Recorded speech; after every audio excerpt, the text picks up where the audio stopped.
Welcome, midnight, creed-like, and subscribe. Chapter 1.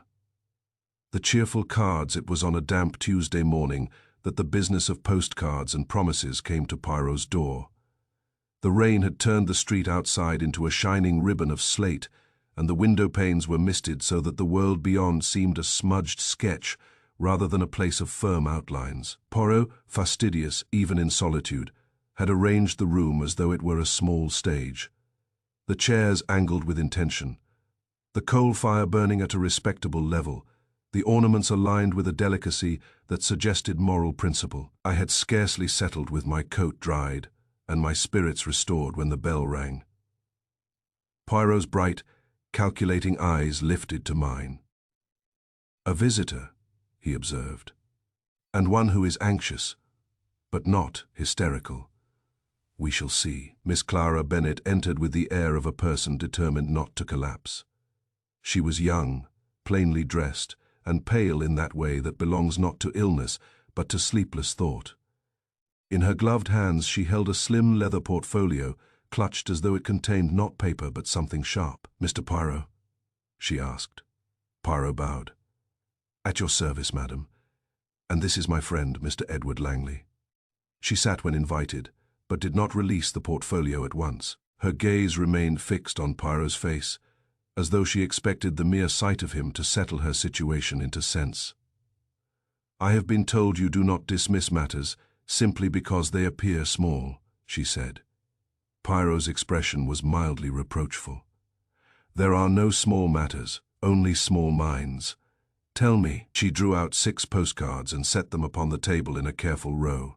They were seaside scenes, bright sand, striped umbrellas, laughing children, gulls frozen mid-flight.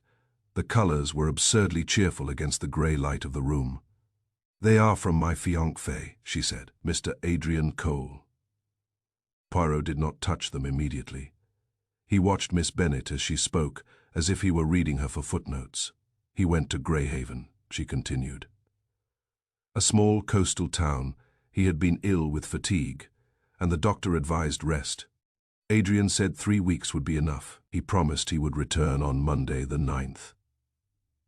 "And he did not return," Poirot said gently. "Not that Monday. Not the next day. No telegram, no letter, nothing. I went to his rooms. He lives with his mother. Everything was exactly as he left it. His work papers were in neat piles. His suitcase was gone, of course, but nothing else. His mother is not well, and she is frightened. She insists he would never do such a thing." Poirot inclined his head. "We will consider what he would do and what he would not. Now these postcards, when did they arrive?" "One each week, always on Wednesday morning," Miss Bennet said. "The first came the Wednesday after he arrived. Then another the next week, and so on. The 6th arrived last Wednesday." "That is after he should have been home," I remarked. "Yes." Her voice tightened, "and that is why I am here." Poirot finally reached out and took the first card between thumb and forefinger. He examined it as one might examine a rare stamp, with pleasure in detail and suspicion in purpose. His eyes moved from the picture to the writing, then to the stamp and the postmark. He held it nearer the lamp and angled it minutely. "The postmark is Greyhaven," he said. "The stamp is genuine, the ink is ordinary, and the handwriting. Yes, it is very firm." He turned the card and read aloud, not theatrically, but with crisp clarity. "Dearest Clara, Greyhaven is everything the doctor promised. The air is splendid, the sea like a sheet of glass, and the people here are as merry as the gulls. I walk each day and feel younger. Do not worry about me. I shall come back to you as brown as a nut. Yours always, Adrian." Poirot laid it down and took the second, then the third. Each was similar, bright descriptions, cheerful declarations, the same steady hand. Each ended with reassurance and a full signature. Miss Bennet watched him, her face drawn. "You," she said, "it is his hand." "No one can deny that. Inspector Ralston said I was imagining things. He said perhaps Adrian had extended his holiday, or perhaps She stopped, color rising in her cheeks. He implied Adrian might have left me. Poirot's eyes softened for an instant. And you do not believe that? Number, her voice was firm now, built of more than feeling. Adrian is not a romantic man. He is practical, careful, precise. If he wished to end our engagement, he would do it properly, and he would not abandon his mother. He is devoted to her. He manages everything for her. He would never vanish without arrangements. Poirot touched the line of postcards, as though aligning them with invisible measurements. You say he is practical, Poirot murmured. Tell me, did he ever write like this to you? She leaned forward. Never, not in that way. Adrian would say the weather is fine. Not that the sea is a sheet of glass. He would mention his meals, his expenses, his train times. He would tell me the name of the boarding house and whether it was clean. These cards are too bright, too smooth. Poirot's gaze lifted. The cheer is rehearsed, he said softly, echoing her thought with the precision of a man naming a symptom. And when did you last hear from him by any other means? A telephone call, a letter? There was no call. We agreed he would write postcards because they were simple. Adrian does not like long letters. And the Seaside house? Poirot asked. That is where he said he would stay. Yes, he told me the name before he left. I wrote there when he did not return. Twice. There was no reply. I asked the post office. Greyhaven has no telephone line to that house, they said. Poirot's fingers rested on the postmark of the 6th card. You have kept these carefully. They are all I have, she said, and her voice, for the first time, trembled. If the postcards stop coming, what then?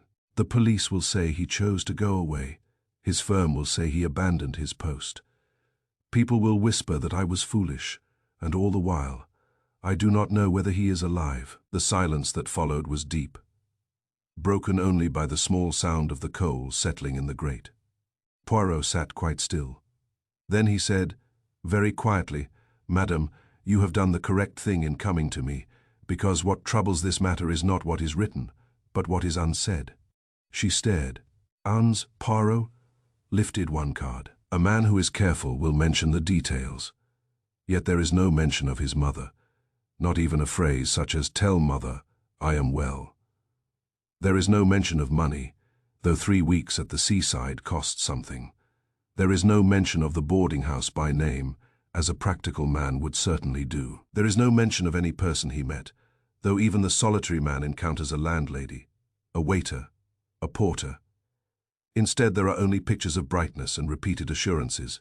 Do not worry. He placed the card down again. That repetition is like a hand pressing a lid upon a boiling pot. You think someone wishes to prevent her from asking questions, I said. Poirot's eyes flashed approval at my small leap. Exactly. These cards are not intended to communicate. They are intended to delay. Miss Bennet's breathing came quicker, then the handwriting. Poirot held up a finger. Let us be precise. The handwriting resembles Mr. Cole's. It may indeed be his, or it may be a copy made by a person with patience and an excellent model. But even if it is his, the question remains, under what conditions did he write? A man can be forced to write cheerful things, he can be told. Write this, or something worse will happen. He can be instructed to sign his full name, to keep the tone bright, to mention nothing of consequence. Miss Bennet's hands clenched in her lap. Oh, Poirot leaned forward, suddenly intent. Tell me about his work. Where was he employed before, and where now? He was with Hartnell and Briggs, she said. A respectable firm. He left last year.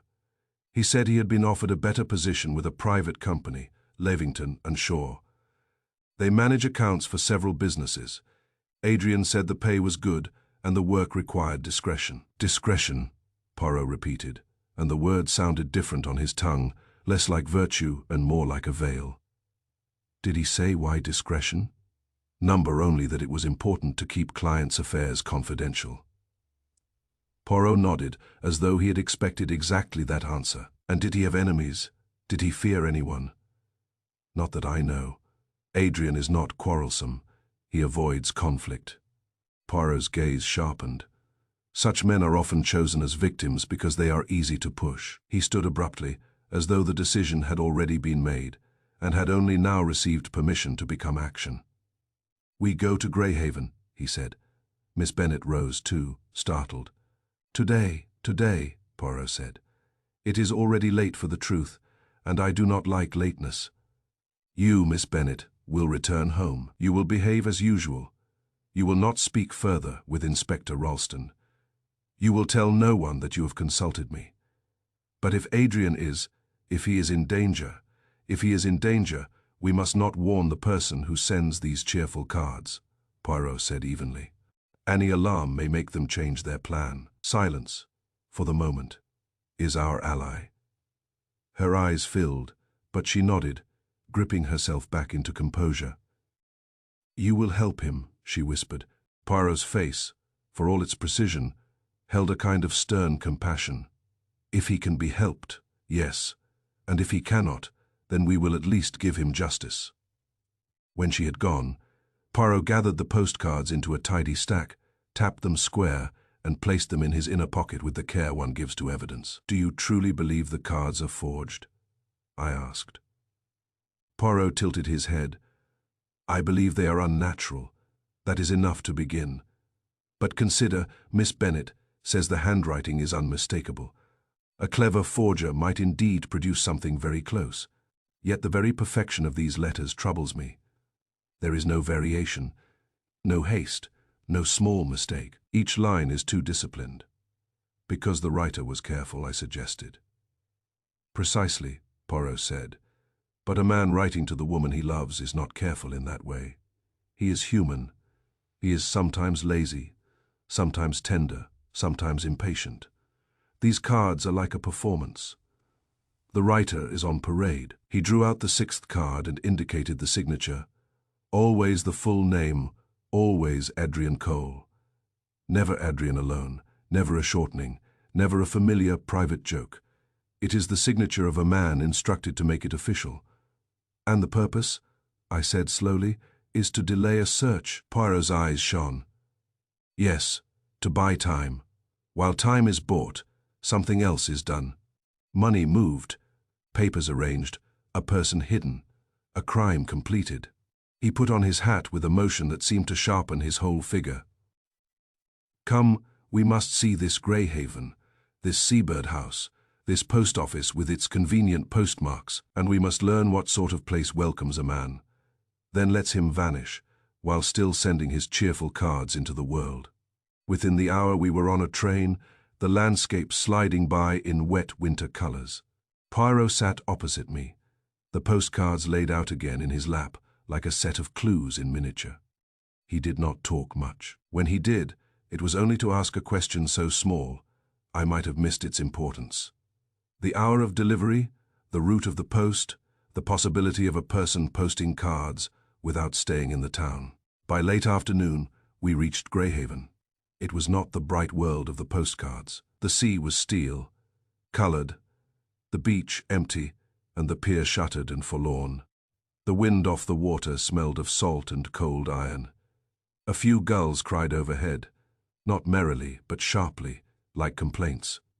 Poirot looked along the seafront with narrowed eyes. "Someone wished Miss Bennet to see sunshine," he said. "But Greyhaven in winter is not the sort of sunshine that comforts." We took a cab along a road lined with boarding houses, their signs creaking faintly. The seabird house was narrow, with lace curtains and a painted door that looked newly touched up. The varnish on the sign caught what little light there was, giving it an almost suspicious brightness. Poirot knocked. After a moment the door opened. A stout woman stood there, about 50, with hair pinned severely back, and eyes that measured us as though we were parcels with insufficient postage. "Yes," she said. Poirot removed his hat. "Madam, I am Hercule Poirot. This is my friend. We seek a gentleman who has been staying here, Mr. Adrian Cole." The woman did not blink. "There is no Mr. Cole here." Her answer came too quickly, too smoothly, like the postcards. Poirot's expression remained polite. "How curious. He wrote that he was staying at the seabird house." "I do not know what he wrote," she said. There is no such guest. Perhaps you have the wrong place. Poirot's eyes flicked once. Past her shoulder, I saw a narrow passage, a staircase, the warm glow of a lamp further in. The air that drifted out carried the smell of boiled cabbage and furniture polish. "And you are Mrs.?" Poirot prompted. "Mrs. Pritchard," she said, with a slight lift of the chin. Poirot nodded. "Then, Mrs. Pritchard, you will not mind if we see your register. It will settle the matter." Her mouth tightened. "The register is private." Poirot's voice was mild, but there was steel beneath the softness. So is the truth sometimes, but it has a habit of insisting. For the first time, Mrs. Pritchard hesitated. In that hesitation, I felt the case take on weight.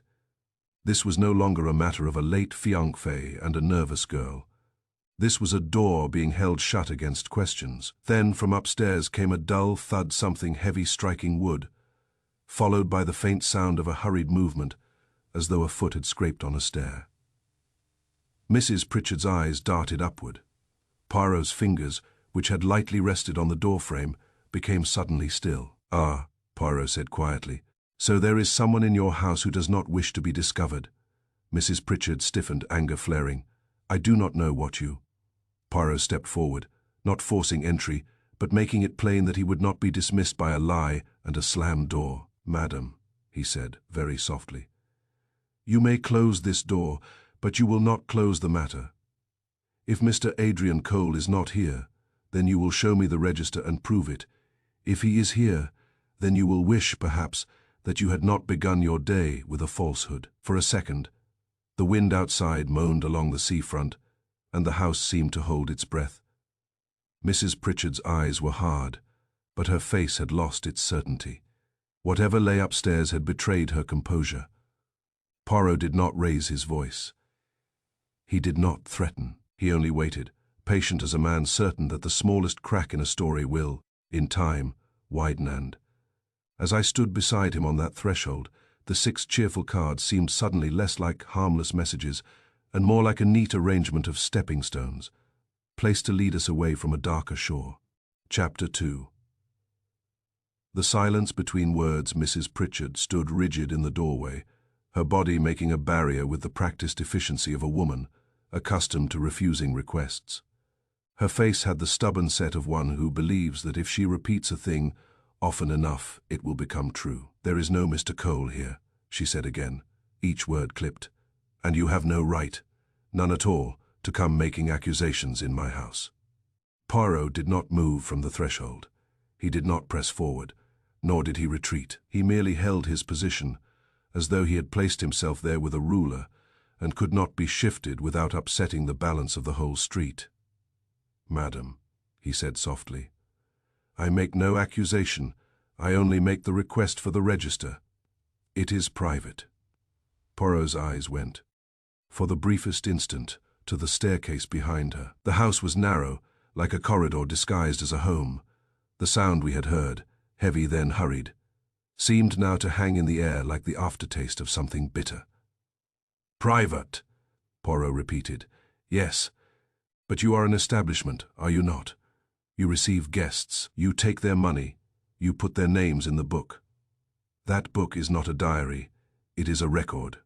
Mrs. Pritchard's nostrils flared. "I will not have strangers poking about. If you want the police, go and fetch them." Poirot gave a small, thoughtful nod, as though she had offered him precisely what he wanted.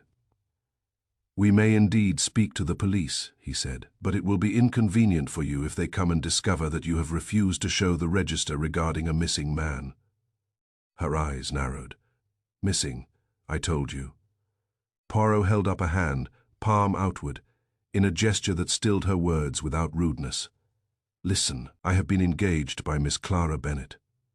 Mr. Adrian Cole is her fiancé. He said he would stay at this house. He has not returned to London. He sends cheerful postcards that tell much and say nothing. It is my task to learn why. Now, either you have never heard of him, in which case the simplest way to end this conversation is to show me the register, or you have heard of him and prefer that I do not learn it." Mrs. Pritchard's cheeks, colored anger and fear, struggled there. And fear, I noted, was winning by inches before she could answer. A new sound came from within, not the heavy thud again, but a faint coughing, suppressed quickly, like a person trying to make their body obey reason. It was the unmistakable cough of a man. Poirot's gaze sharpened. "You see," he murmured, "the house speaks." Mrs. Pritchard's eyes flicked behind her, and in that flicker her authority slipped. Poirot moved then, not barging in but stepping across the threshold, with the smooth certainty of a man entering a drawing room where he has been expected. I followed closely, my heart beating too loudly for my liking. There are moments when even the calmest inquiry becomes something else, not because of violence, but because of the sudden proximity of danger. "You cannot," Mrs. Pritchard began, but Poirot's tone remained mild. "I can," he said, "because you will not make a scene. If you make a scene, the street will notice. And if the street notices, questions begin. You do not like questions, Mrs. Pritchard." For a moment she looked as though she might shout. Then she did the thing that convinced me more than any confession could have done. She shut the door quietly. She did not slam it. She closed it as if she wished to keep the outside world unaware. "Very well," she said, breathing hard. "Very well, but I tell you again, there is no Mr. Cole. You are making trouble where there is none." Poirot smiled. Small, almost sorrowful. "Trouble. That is, none does not cough upstairs." He turned his head slightly, listening. The house was quiet again. Somewhere a clock ticked. Somewhere a kettle whispered. "Take me to the register," Poirot said. Mrs. Pritchard led us to a small parlour where the furniture had been arranged for appearances rather than comfort. Lace antimacassars guarded the chairs, like disapproving relatives. A little table held a vase of dried flowers.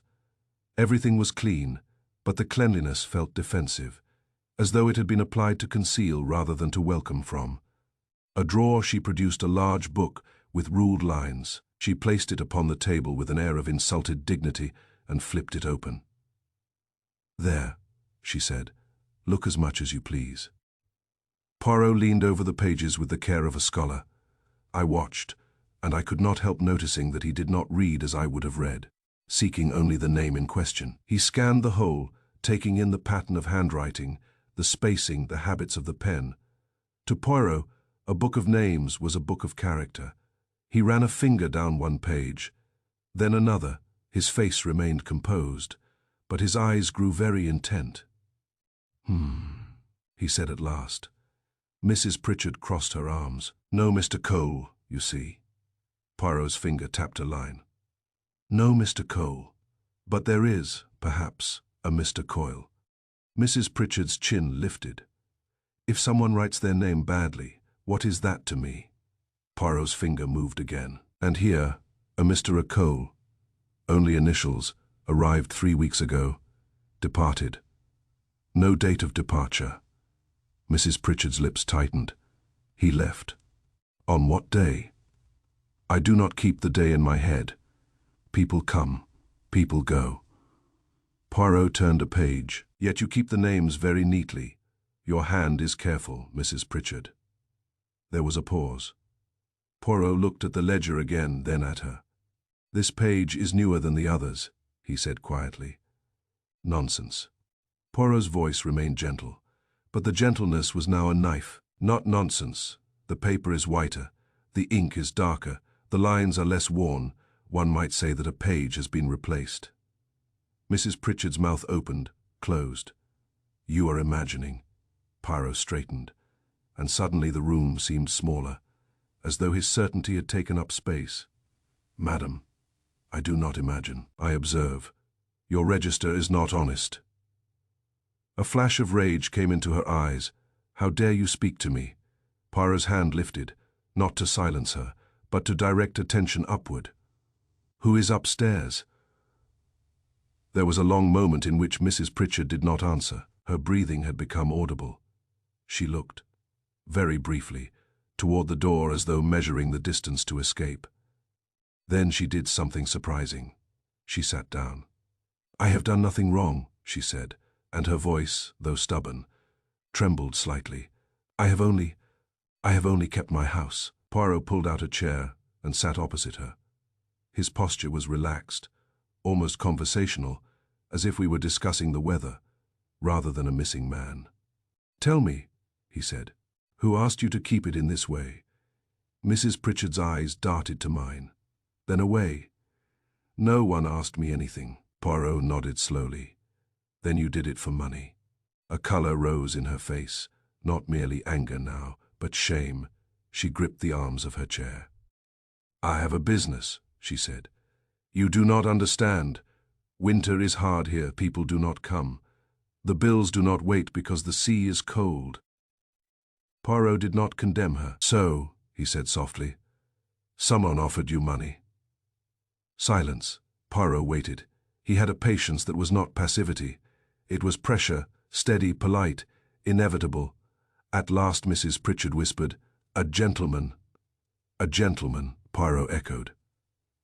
"Name?" She shook her head quickly. "I do not know his name." Poirot's eyes narrowed. "But you saw him?" "Yes, twice. He came in the evening. He was well dressed. He spoke. He spoke nicely, like a man who knows how to sound nice, while telling you exactly what to do."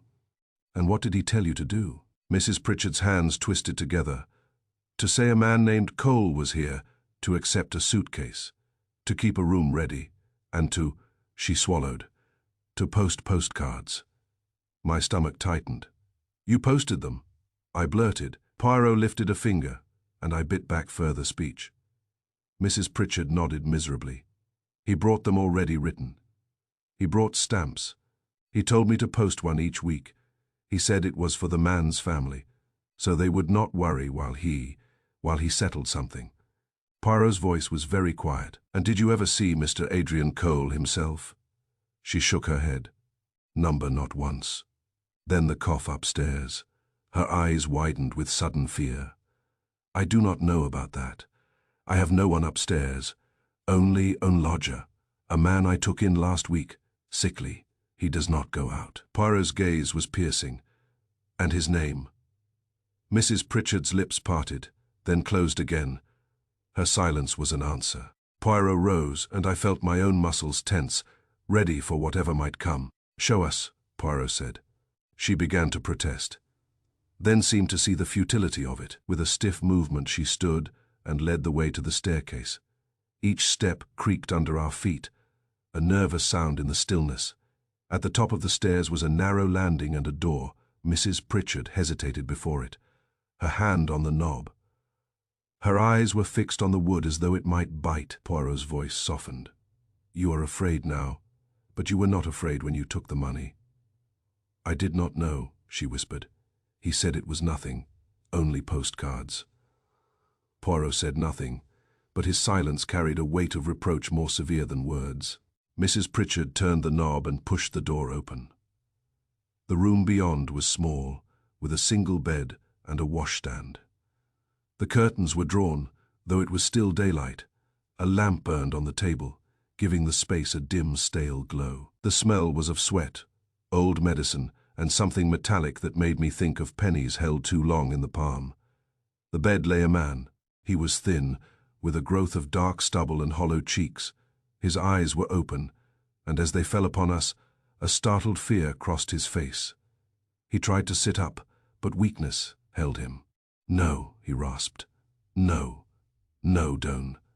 Poirot moved forward, his manner suddenly brisk, professional. "You must be calm, monsieur. We do not come to harm you. I am Hercule Poirot." The man's eyes widened, then narrowed with suspicion. "Poirot," he whispered, as though the name were both hope and danger. Poirot's gaze went to the man's hands. They were bandaged. The bandages were stained. "Who are you?" Poirot asked. The man swallowed, his throat working painfully. "My name is Thomas Vane," he said. I was told to stay quiet, they said if I spoke." "Who said?" Poirot demanded, still calm, but sharper. Vane's eyes flicked to Mrs. Pritchard. She looked as though she might faint. "A gentleman," Vane whispered. "A gentleman who smiles."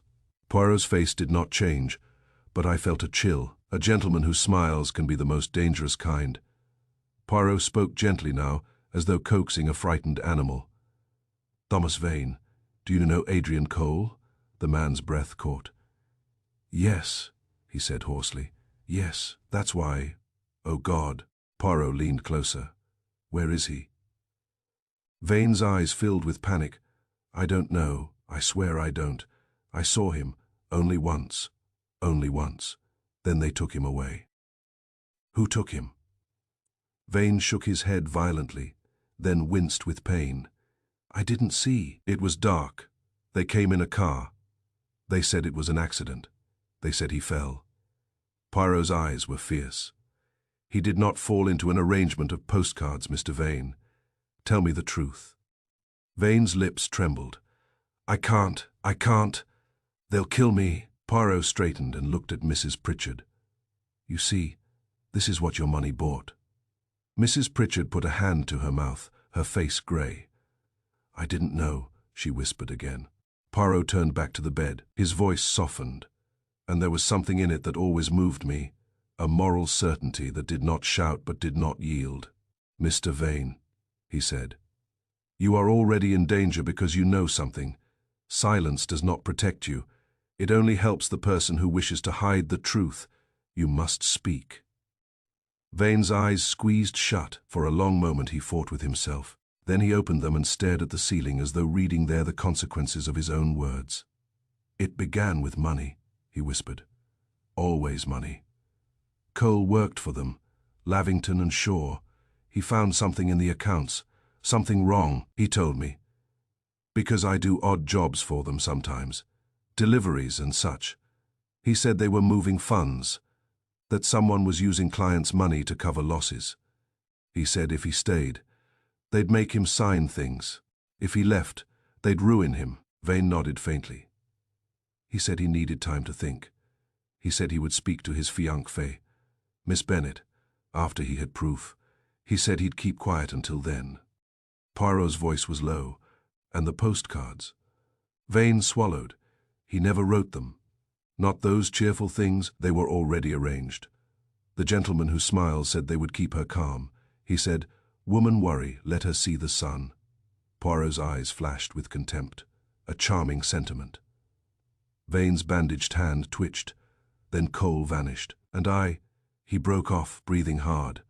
I tried to leave town. I thought if I went away, they'd forget me, but they caught me. They said I'd had an accident. They brought me here. They told Mrs. Pritchard I was a lodger. Poirot's gaze sharpened. And who is the gentleman who smiles? Vane hesitated, then whispered, I heard them call him Mr. Shaw. Poirot's head lifted slightly, as though a piece had clicked into place. Shaw, he repeated. Then the firm is not merely a name, Lavington and Shaw. He turned, and for the first time since entering the room, he looked directly at me. You see, my friend, he said quietly, the silence between words is not empty. It is shaped, it is intended, it is a language. I felt my mouth dry. Miss Bennet's instinct, the rehearsed cheer, the lack of intimacy, had not been foolish sentiment after all. It had been perception. Poirot looked back at Vane. Listen to me. You will be moved from here tonight. I will not leave you in a house where strangers can come and threaten you, and you will tell me everything you know, in proper order. Vane's eyes widened. You will protect me. Poirot's expression was stern. I will do what is possible. But you must help me by speaking fully. Half-truths are like half-doors. They do not keep danger out. They only allow it to creep in. Below us, somewhere in the house, a floorboard creaked. It was a small sound, but in the stillness it became enormous. Mrs. Pritchard stiffened, her eyes wide with sudden terror. Poirot held up a hand for silence. We all listened. There was the faint click of a latch, then another sound. Soft, deliberate, unmistakably, the careful tread of someone who believed the house to be under their control. Poirot's eyes met mine, and in them I saw not fear, but a cold readiness. Ah, he murmured. The gentleman who smiles, perhaps, or one of his friends. He turned to Mrs. Pritchard, his voice suddenly sharp with command. Go downstairs, open the front door, pretend nothing is unusual, and if you are asked anything, You will say you are alone." Mrs. Pritchard stared. "But do it," Poirot said. There was no gentleness now, only authority. She went, trembling. Poirot leaned close to me. "Mr. Langley, you will stand here by the door. If anyone comes upstairs, you will delay them, speak, argue. Drop something if you must. But do not let them enter this room until I tell you." My throat tightened. "And you?" Poirot's hand went to the lamp on the table, and he turned it lower, so the room sank into deeper shadow. "I," he said softly, "will speak to Mr. Vane, quickly, before the silence is forced upon him again." And as the footsteps below continued, slow, confident, approaching the stairs, I understood with a clarity that was almost physical what Poirot had meant from the first. A man can write honestly and still conceal the greater truth. And when silence is consistent, it is never accidental. It is a message, and someone in Greyhaven was now coming to ensure that message remained unread. Chapter 3. Greyhaven. Greyhaven proved a modest town clinging to the coast, as if uncertain of its welcome. In summer, no doubt, it displayed the kind of brightness that sells postcards, striped umbrellas, children with pails, a pier busy with music and sweets. But in February, it wore a different face: shuttered amusements, wet boards on the promenade, and a sea the color of dull metal. The tide withdrew each afternoon with theatrical reluctance, exposing slick stones and weed, dark pools that looked like eyes opened briefly and then closed again. Poirot and I walked first along the seafront in silence. He had insisted on seeing the town with his own eyes before questioning anyone. "A place," he said, "has its habits as a person does. If you do not learn the habits, you do not know when something is out of character." It was easy to imagine Adrian Cole here, neat, careful, hands clasped behind his back, stepping around puddles rather than through them. I pictured him pausing by the railings, studying the horizon as though it were a ledger in need of balancing. The thought was oddly persuasive, and for a moment I could almost believe the cheerful cards that he had come, walked, breathed in the salt air, and written to Miss Bennet with a dutiful attempt at gaiety. Yet the town itself contradicted the pictures. Even the few people we passed wore the same guarded look, as if life by the sea had taught them to conserve warmth and words. A tobacconist's shop stood near the corner of the promenade, with a rack of postcards by the door. Poirot stopped before it, not to buy, but to look. "You see," he murmured, "here is the theatre. It is always near the exit." The rack held the exact sort of scenes Clara Bennet had received: bright sand, shining water, an impossible blue sky. The contrast with the real Greyhaven was almost insulting. Poirot touched the edge of one card, carefully, as though the paper might speak. A person who wished to create an illusion would choose these. Yes, sunlight is persuasive. It makes the mind lazy. "You think Mr. Cole never selected them himself?" I asked. Poirot's eyes remained on the rack. "I do not yet decide I collect, but I will say this. Greyhaven in winter does not inspire poetry. It inspires the desire to go home." We went next to the post office, a squat building with steamed windows and a counter polished by impatient elbows. Poirot, with his smooth courtesy, asked a few harmless questions first. Delivery times, collections, the frequency of London mail. Before he produced one of the postcards and requested, as though from idle curiosity, confirmation of the postmark. The clerk, a woman with brisk hands and a face that had learned not to be moved by other people's troubles, examined it. "Yes," she said. "Greyhaven, Wednesday, as printed." Poirot smiled. "It is always Wednesday."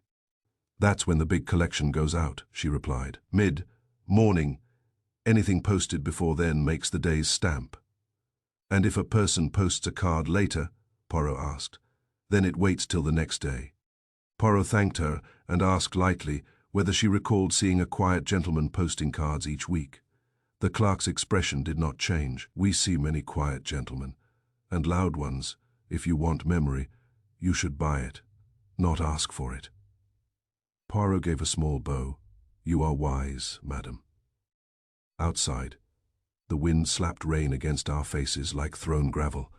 I blinked and pulled up my collar. She remembers nothing, I said. She remembers enough, Poirot replied. She remembers the rhythm Wednesday mid-morning. If our postcards are posted each week at the same time, it is not sentiment. It is routine. Routine suggests planning, I said. Poirot's eyes gleamed at the small progress. Exactly. We returned to the seabird house.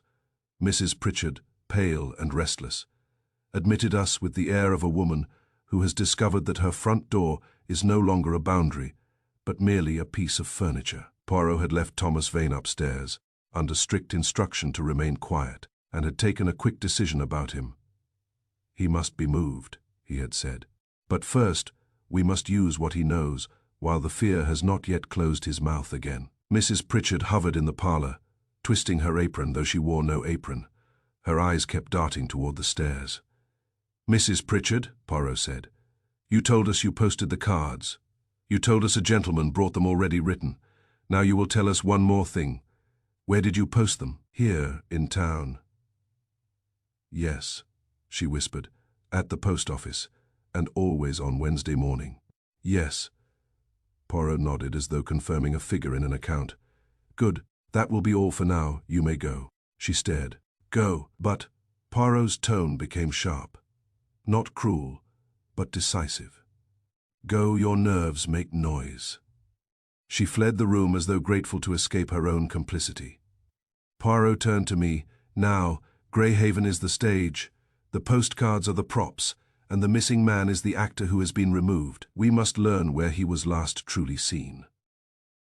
Our next call was to the boarding establishment Adrian Cole had named to Miss Bennet, the seabird house itself, despite Mrs. Pritchard's earlier denials. Poirot had already established that something in the register had been altered, but he did not remain satisfied with the implication. He required confirmation from independent mouths. We began with the neighbours. The house to the right was occupied by a retired mariner, Mr. Spence, whose face had been carved by weather into permanent skepticism. He answered the door slowly, as if each visitor might be a bill. Poirot introduced himself with his most disarming politeness and asked casually whether Mr. Spence recalled a gentleman named Adrian Cole lodging next door. Spence scratched his jaw. Quiet chap, hat always straight, walked like he counted his steps. "That sounds like him," I said, startled. Spence nodded. "Aye, he was there. Not long." "How long?" Poirot asked. 4 days, perhaps. Came with a suitcase. Left with it. I saw him twice on the promenade.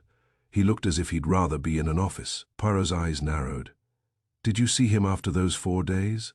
Spence shook his head. "Number, but there were visitors after. A car came one evening. Late 2 men. They went in and out quick. Not holiday makers, those." "What makes you say that?" Poirot asked. Spence gave a grim smile. "Holiday makers are noisy. They laugh. They slam doors. Those men moved like they didn't want the boards to creak." Poirot thanked him and made a note in his pocketbook. Then we visited the house on the other side, where an elderly woman, Mrs. Hemsley, received us with the eager suspicion of someone starved for novelty. She confirmed that a quiet gentleman had arrived, that he walked daily, that he spoke politely when spoken to. She added, with relish, that Mrs. Pritchard had been odd. Since then, curtained windows, few lights, and a habit of looking over her shoulder as if expecting someone. "Did you see Mr. Cole leave?" Poirot asked. "Oh yes," Mrs. Hemsley said. "He left in the morning. It was raining. He carried his case, and he looked worried. Not sick, mind you, worried, like a man who has remembered something he hoped to forget." "Did he take a taxi?" "Number, he walked up the road toward the station." Poirot thanked her, and we withdrew. Once outside, he stopped beneath the overhang of the eaves, rain dripping steadily beside his polished shoes. "3 weeks ago," he murmured. "Arrived, stayed 4 days left, and yet the postcards continued for 3 consecutive Wednesdays. Then another 3, 6 in total. Therefore, at least 2 of the cards were posted after he left." "This is the fracture," I said quietly. Poirot's glance flicked to me with approval.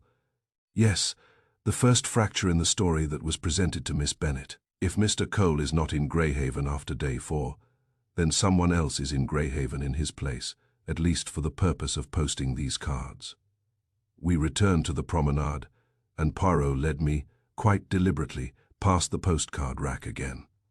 "It is always useful," he said, "to revisit the simplest thing once you have learned something new." He bought one postcard at last, an absurdly bright view of Summer Beach, and turned it over in his hands. "A person posts a postcard," he said, "because it is easy, because it is quick, because it travels without the weight of a letter. Now, if the cards are meant to delay, why not letters? Because letters invite questions. They must answer something. They must contain a living mind. A postcard can be empty and still look friendly." He slid the new card into his coat pocket. "And now we ask, who benefits from delay?" "Lavington and Shaw," I said, thinking of Vane's frightened confession. Poirot nodded. "And perhaps also someone in Greyhaven who accepts money." We did not remain on the seafront long. Poirot wanted the station next. He questioned the porter there, a man with red hands and a cap worn to softness. Poirot did not ask, "Do you remember Adrian Cole?" That would have brought the automatic shrug. Instead, he asked about luggage, about unusual departures, about a quiet gentleman leaving in rain with a suitcase and no taxi. The porter thought a moment. "A man like that left about 3 weeks ago." "Yes, morning train." He asked the platform number twice, though it was the same as always, as if his mind was elsewhere.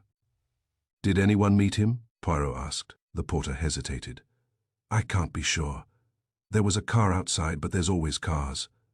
But I remember he turned just before he stepped on and looked back like he expected someone to call his name. And no one did. Not that I heard." Poirot thanked him and led me away. His face was calm, but his eyes were bright and inward, arranging the facts as a child arranges tiles. We returned to the Seabird house as evening settled. The sky over the sea had darkened to bruised purple, and the wind carried the smell of kelp and cold stone. Inside, the house felt too quiet, as though it were holding its breath. Poirot went upstairs to Thomas Vane, and I remained below, listening, watching the front window for movement on the street. Twice I saw a car pass slowly and continue, its lights crawling along the wet road. Nothing stopped. Yet I could not shake the sense that Greyhaven was not merely a town but a watcher. When Poirot returned, his expression had hardened into certainty. "Mr. Vane has told me enough to confirm our direction," he said. "But not enough to satisfy me. Fear has eaten the details. He remembers Mr. Shaw. He remembers threats. He remembers that Mr. Cole discovered something and intended to act. That is all. For the rest, we must build from the outside inward." "And the postcards?" I asked. Poirot drew the 6 cards from his pocket and fanned them slightly, like a magician about to reveal a trick. "The postcards," he said, "are the proof of a mind at work. Not Adrian Cole's mind, at least not freely. Another mind, a mind that understands that people do not search while they are reassured." He tapped the top card. "And now we have our first clean fact. Adrian Cole was here for 4 days only. After that, the story of Greyhaven is a story told without him." A floorboard creaked somewhere below. Poirot's head lifted instantly. He listened, motionless. Then he relaxed, slightly. "Mrs. Pritchard," he said. "Her nerves again." But as he spoke, I saw his gaze go, not to the stairs, but to the front window, toward the street where the slow car had passed. Greyhaven, modest and reluctant, clung to its coast and to its secrets. The tide withdrew each day, exposing stones. Our inquiry had withdrawn the same way, exposing the first slick, undeniable truth beneath the cheerful surface.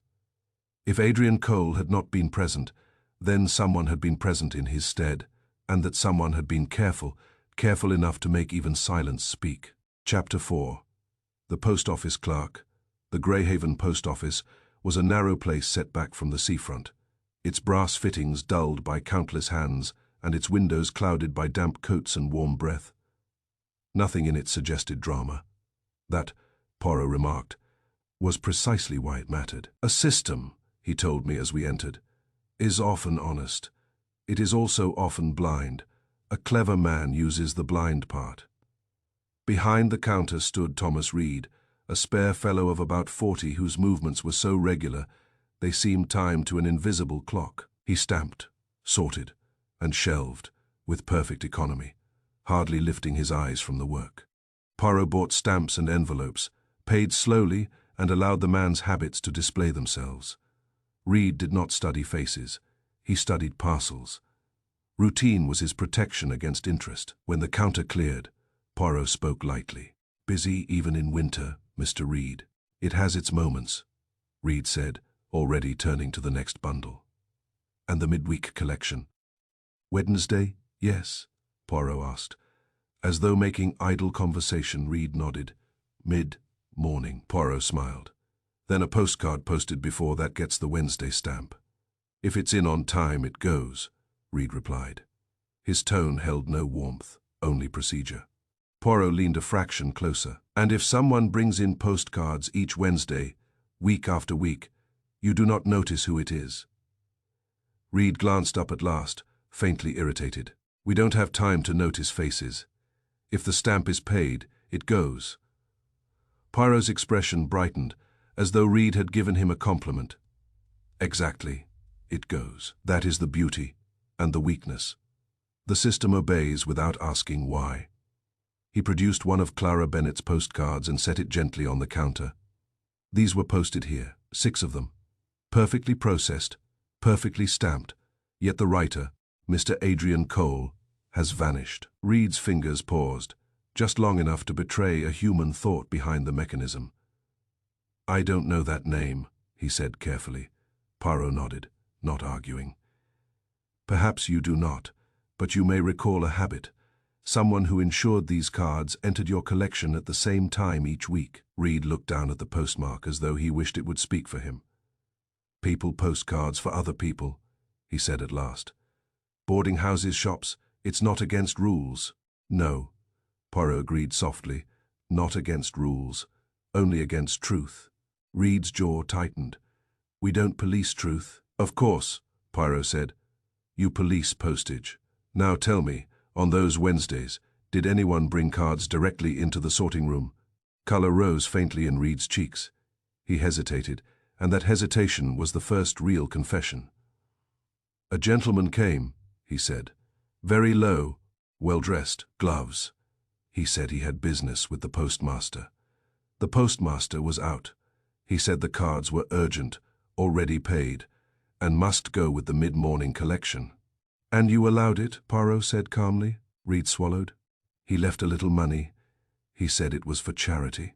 Poirot's eyes were steady. "Did you hear his name?" Your Reed shook his head.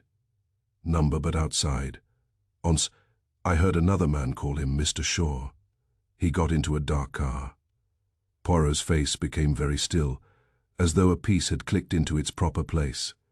He took back the postcard and slipped it away. "You have been helpful, Mr. Reed," he said gently. "Now you will be wiser. If Mr. Shaw returns, you will tell your postmaster at once. You will not accept his business. Do you understand?" Your Reed nodded, tight-lipped, outside. "The wind off the sea struck us cold," I said. "So everything was properly processed." "Perfectly," Poirot replied. "That is why the lie was believed. A postmark is persuasive because it is impersonal, but a system can be used if one understands where it does not look." He glanced toward the grey promenade, then back to the town. "Now we have the method. Cards fed into routine. And the name, Shaw, confirmed by 2 mouths. The next question is simple. Where is Adrian Cole?" I asked. Poirot's eyes narrowed. "And how much time has Mr. Shaw bought with his cheerful cards?" Chapter 5. Routine as camouflage. Poirot did not hurry. When he had found a new fact, he arranged it. That I came to understand was his true speed. Others race from clue to clue like men chasing scattered coins. Poirot gathered each coin, examined the stamp upon it, and stacked it with its fellows until the pile itself revealed the pattern. That evening in Greyhaven, while the wind worried at the shutters and the sea kept up its patient, indifferent breathing, Poirot laid the 6 postcards upon the little table in our sitting room at the Seabird House. He set them in order of their postmarks and tapped each with a forefinger, as though counting beats in music. "Observe," he said, "how little effort is needed to create belief. A stamp, a date, a neat hand, a picture of sunshine." "You think there was no forgery?" I said, remembering Miss Bennet's certainty. Poirot gave a small nod. "It is possible the writing is Mr. Cole's. It is even likely. A criminal is lazy when he can be. Why forge? If you can obtain the real thing, a bundle of cards can be written in advance. A man can be told, 'Write these for your fiancée.' He may think, perhaps, that it is merely a reassurance while he settles a difficulty, or he may be forced. In either case, once the cards exist, the rest is routine." He indicated the postmarks. "Post them on time. The system does the rest. It does not ask where the writer is. It does not ask whether he is alive." The simplicity of it chilled me. There was something almost elegant in such deception, as if a lie had learned to walk wearing the clothes of truth. Poirot leaned back, hands folded. "Now we ask, who had access to Mr. Cole while he was here? Who could persuade him to write? Who could manage his affairs sufficiently to keep people quiet? We have heard the name Shaw. That is one piece. But Shaw is not in Greyhaven by accident. Someone here prepared the stage."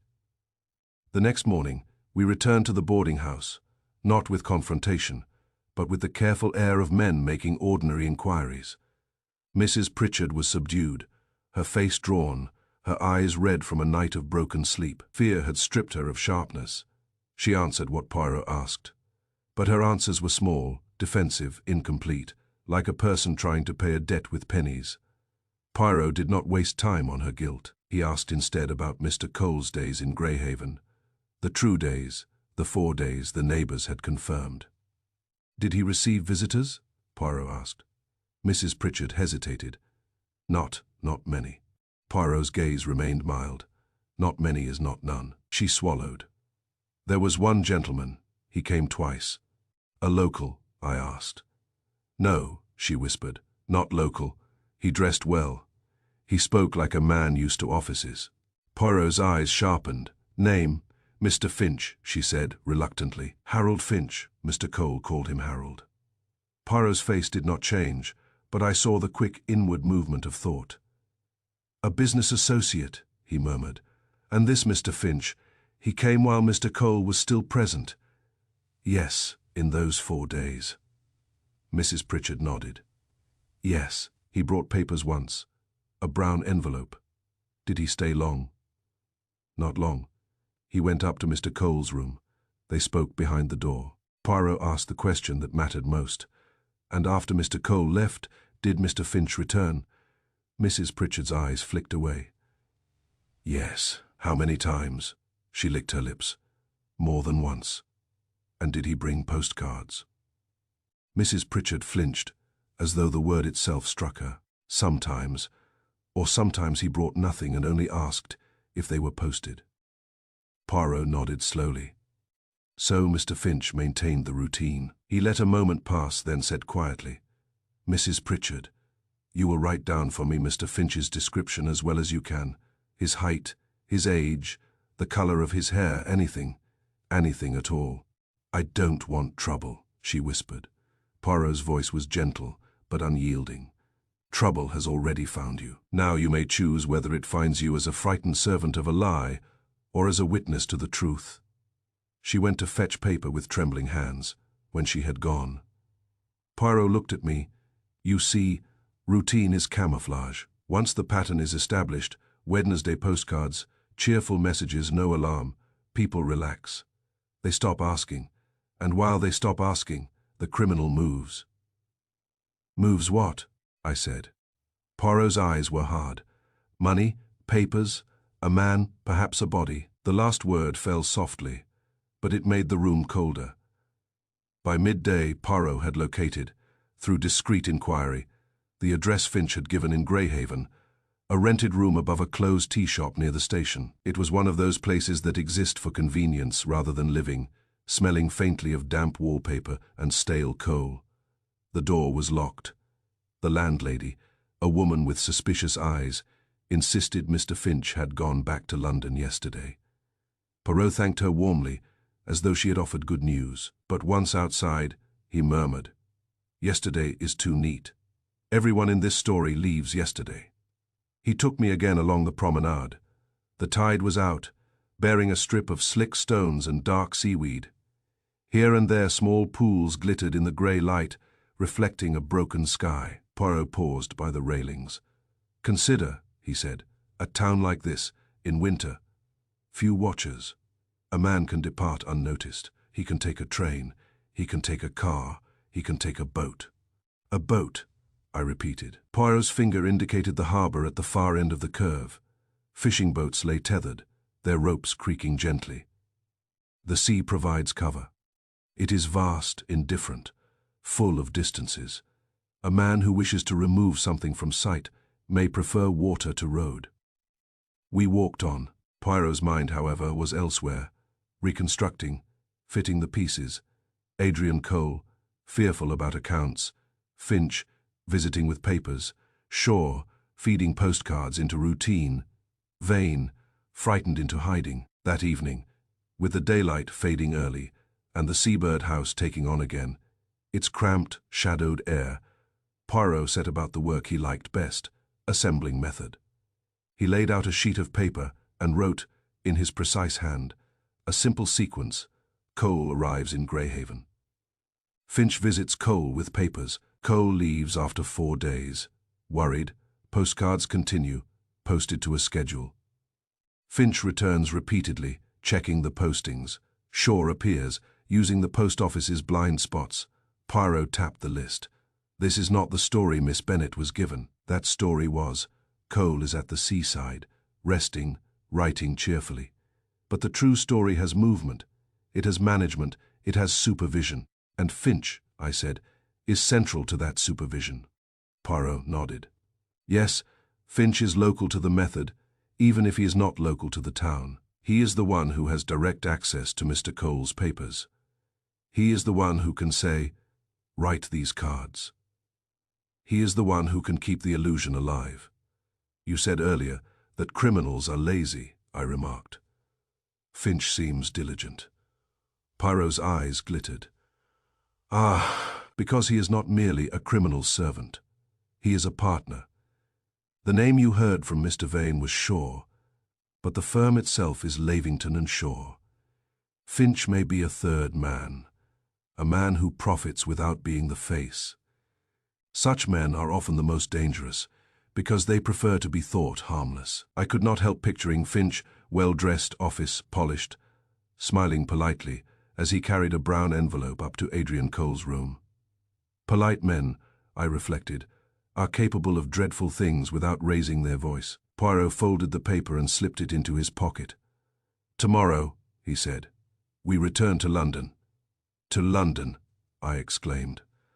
"But what of Greyhaven? What of searching here?" Poirot's expression was firm. "Greyhaven is only the stage. The play's author is in London. Finch has gone there. Shaw is there. And Miss Bennet, poor lady, is there. With her faith and her fear, we must not let them continue to write their story unchallenged."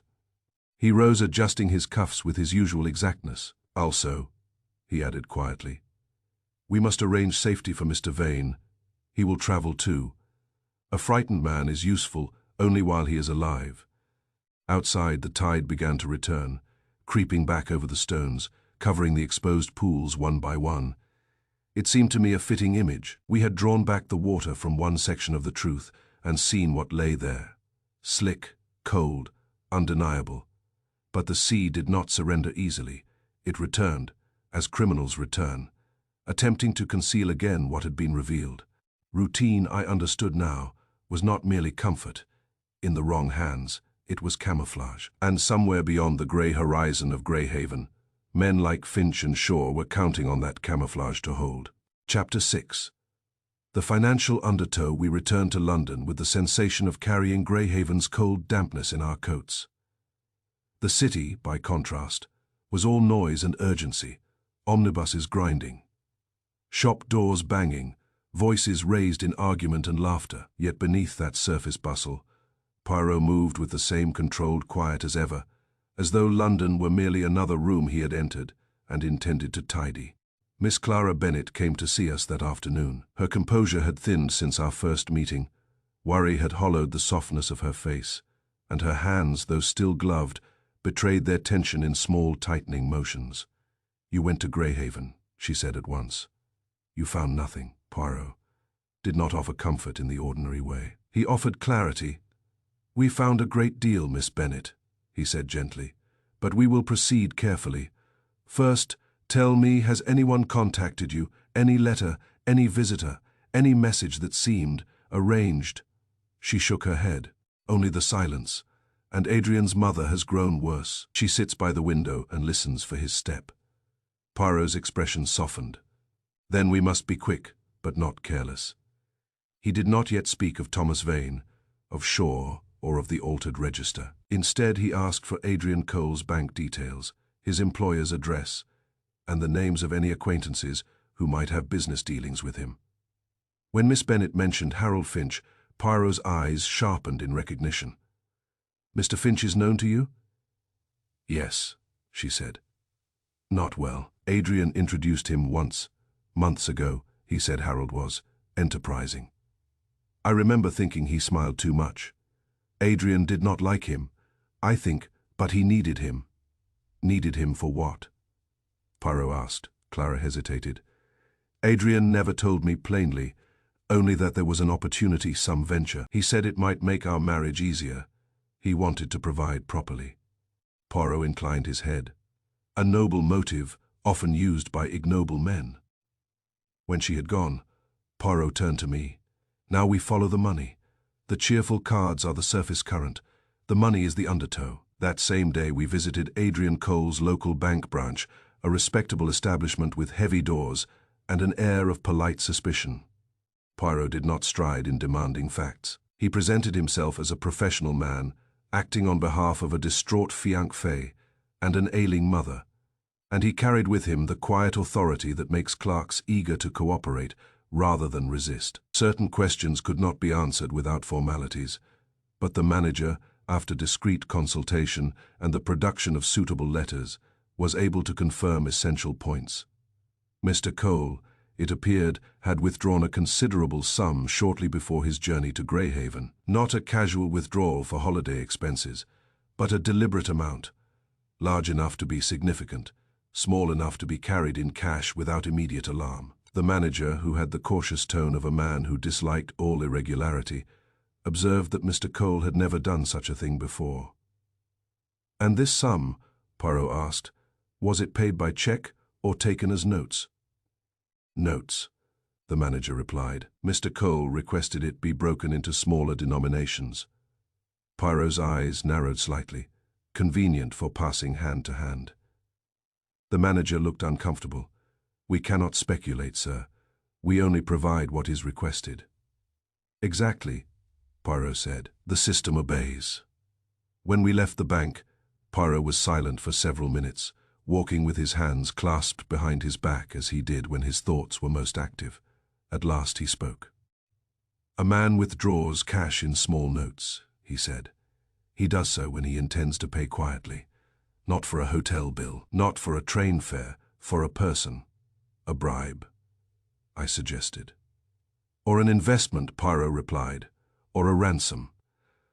But consider what Mr. Vane said. Mr. Cole found irregularities. He feared being made to sign papers. He wanted proof. If Finch came to him with a venture, as Miss Bennet called it, then money would be required.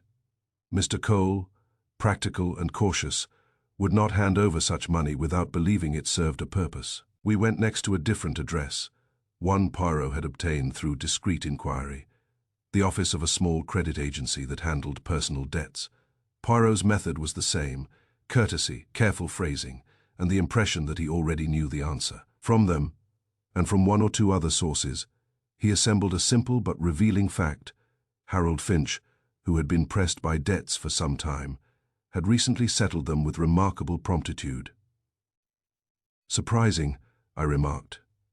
Poirot's mouth tightened. "Greed prefers gradual concealment over dramatic action. A man in debt does not suddenly become virtuous. He suddenly becomes funded. And that funding, I said slowly, could have come from Cole's withdrawal. Poirot nodded. Possibly, or from Shaw, or from the firm itself. But Finch's urgency tells us something else. He feared time. A man who pays his debts quickly is a man who believes he may soon be questioned. We returned to Poirot's rooms and laid the facts out as plainly as numbers on a page. Cole withdrew cash. Finch paid debts. Cole vanished. Postcards continued. Shaw ensured the routine.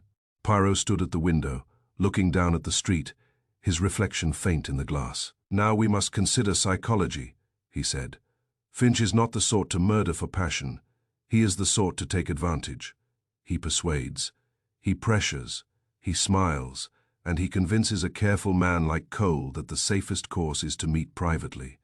Away from London, away from office eyes, in a place where everyone is a stranger." "Greyhaven," I murmured. "Yes," Poirot said. "A seaside meeting, a partnership discussion. Perhaps Finch says, 'Bring the cash, we will settle it. We will make a plan.' And Mr. Cole, who wishes to do the correct thing, who wishes to protect his mother, and his fiancée agrees." I thought of the grey promenade, the tide pulling back, the slick stones. And then something happened.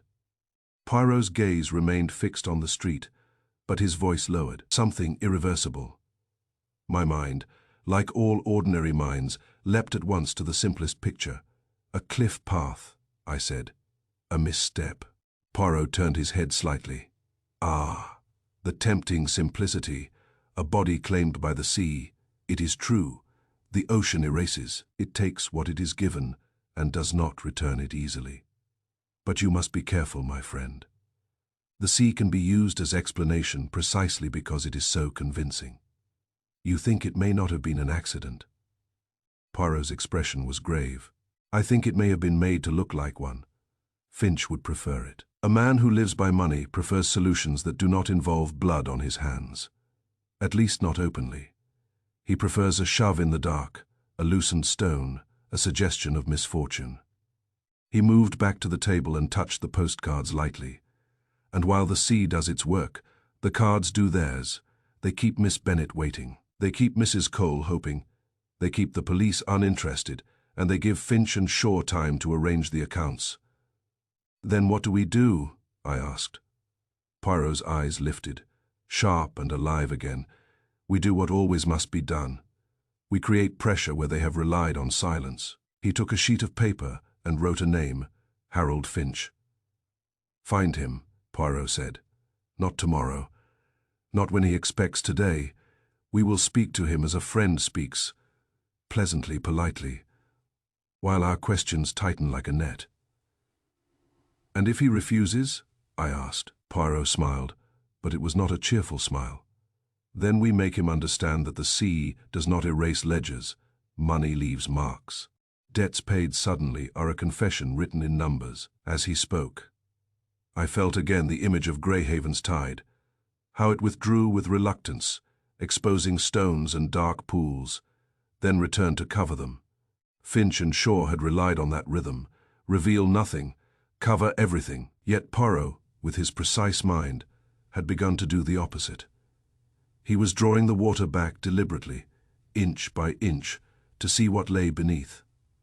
And somewhere, I was certain, Harold Finch was beginning to feel the pull of that undertow, slow, steady and impossible to ignore once it had taken hold.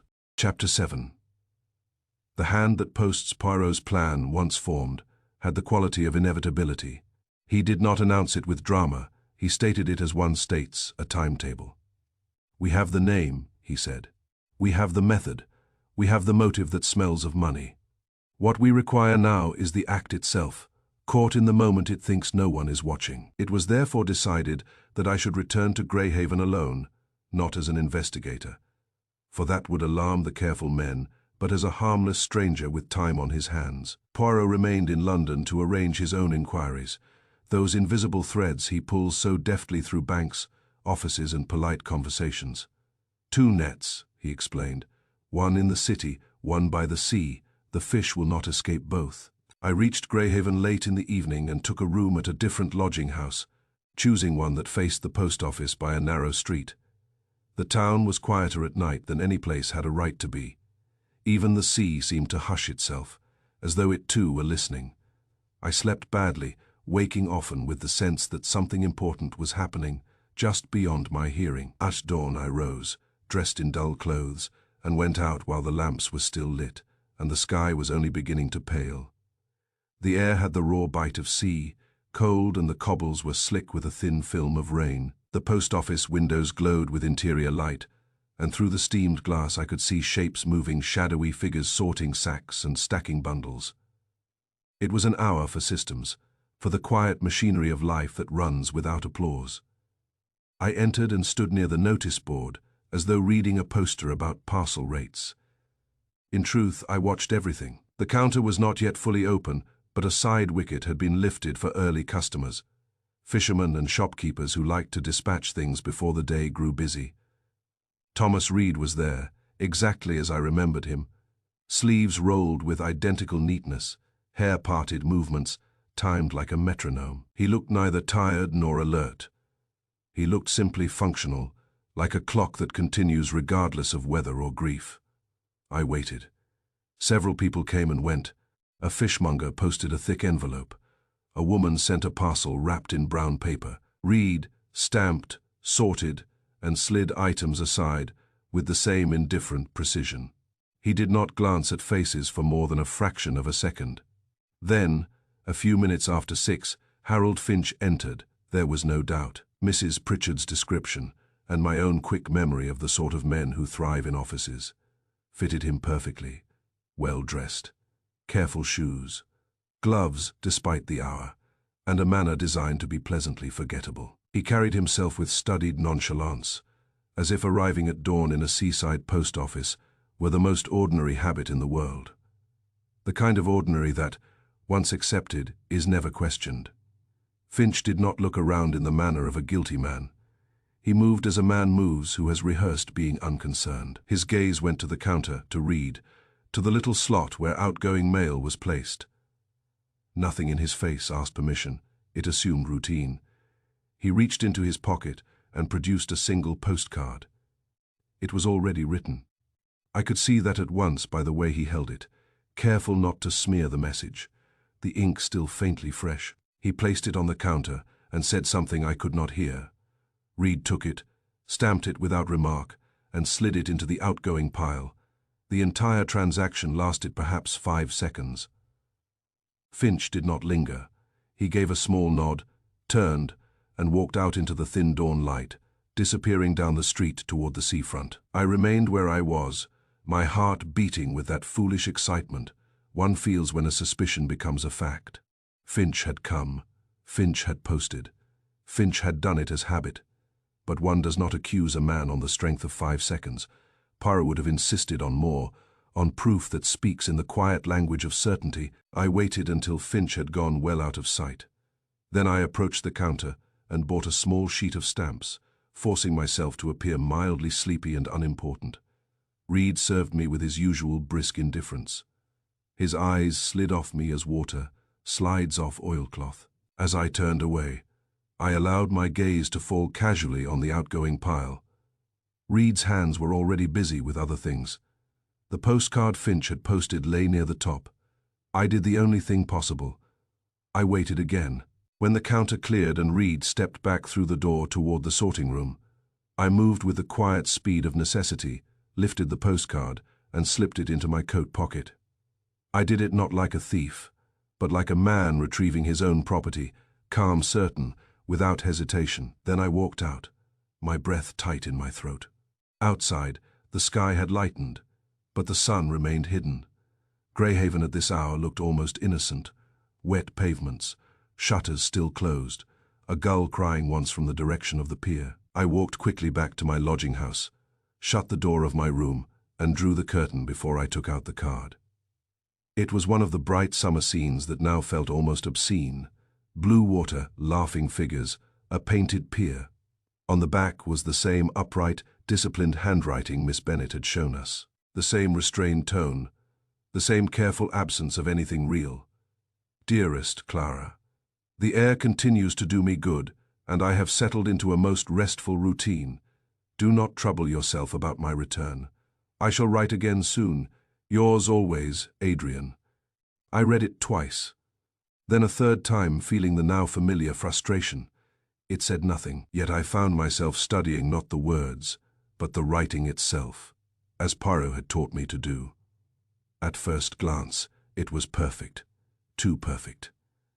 The letters stood upright like soldiers, each loop measured, each line spaced with accountant's care. But when I held it to the light and looked closely, I saw what the casual eye would miss. The pressure was not consistent. Here and there, the ink was slightly heavier, as though the pen had paused and pressed down in hesitation. In one word, the air had been retraced faintly, as if the writer had started the stroke, stopped, and begun again. There were no blots, but there was uncertainty. It was the uncertainty of a man copying, not copying in the childish sense of tracing letters, but copying in the adult sense of reproducing a message prepared by another mind.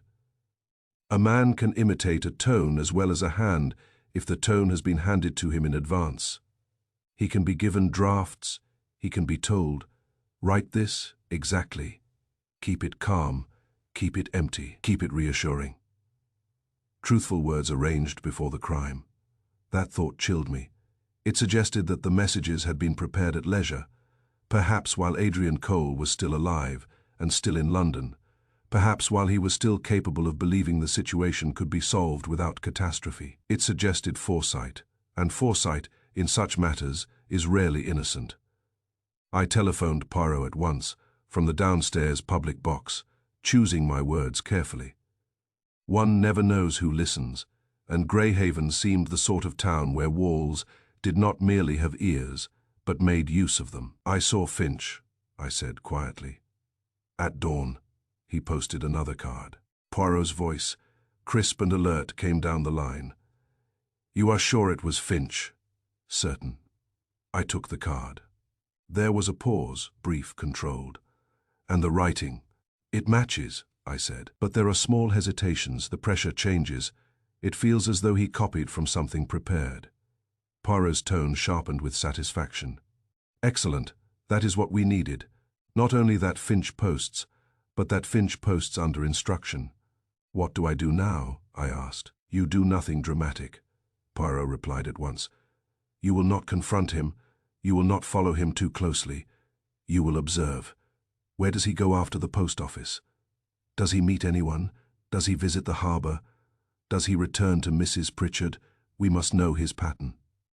And the card? I asked. Keep it safe.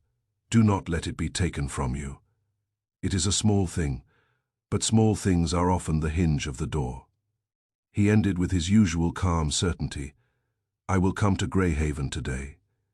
By evening, I will be there. Until then, you are my eyes. When I hung up, I stood for a moment, staring at the black mouthpiece, aware of the oddness of my position, half detective, half decoy.